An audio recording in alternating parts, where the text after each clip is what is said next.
The last time we spoke, I asked about my husband, who seems like the more in alignment I was getting, the more angry he was getting. And you said, we just want to stick this in because it's funny. When you're living something that others want, sometimes it just amplifies to them that they're not living it, and it makes them ornery.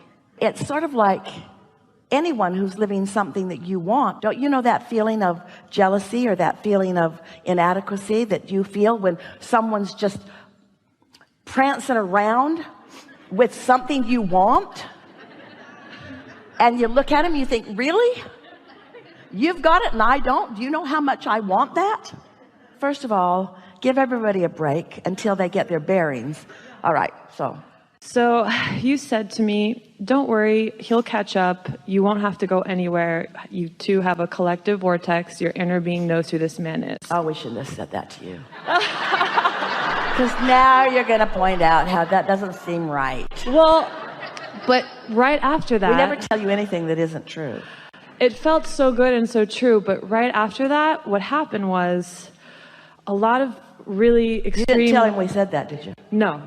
Yeah. A lot of contrast happened for him, and he kind of broke through a lot of stuff, and he had like a really dark night of the soul kind of thing. But then I met another person who I had like an explosive connection to, and he feels like everything in my vortex. But then my husband is having like coming into his awareness, and he told me, well, I've been with other women our whole marriage, like for the last 10 years. So I guess I was confused. I was stuck on when you said, you don't have to go anywhere. You have a collective vortex. Why'd you go? We didn't say there's not other places to go. We said you can find what you want where you are. There's no right or wrong in this, but it's a little bit like, we're just going to tease you a little bit because we really want you to hear this. It's like deciding that you want to have children, and you really want children, and you're really eager about it. Can't wait to play with them and feed them and take them trick-or-treating. That's what one wanting to be pregnant woman said to us. She couldn't wait for them. We know it's weird, but that's what she said. So you get pregnant and you're so eager, and then you're walking down the street and there's a lady not watching her baby carriage. There's a baby in there. So you just say, why wait?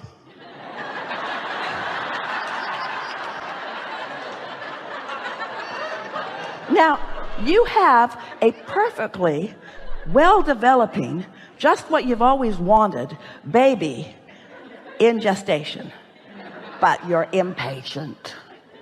So you just, no analogy's perfect, just go with it.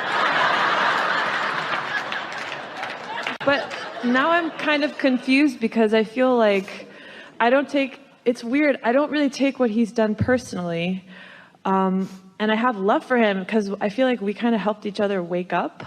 But then like it just so happened that another path came to me, and it just feels like I have to go there. So it's interesting. I'm like a little bit conflicted about. Really? Yeah. Here's something that we always encourage.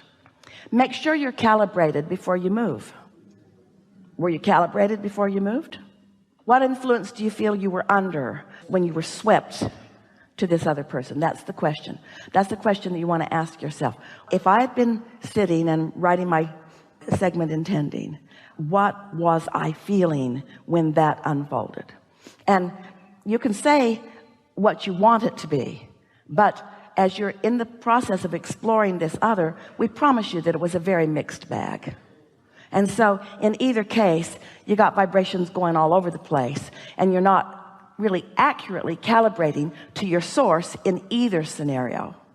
But what is certain is that this new relationship feels like the path of least resistance because you don't know anything about that one. You know too much about the other.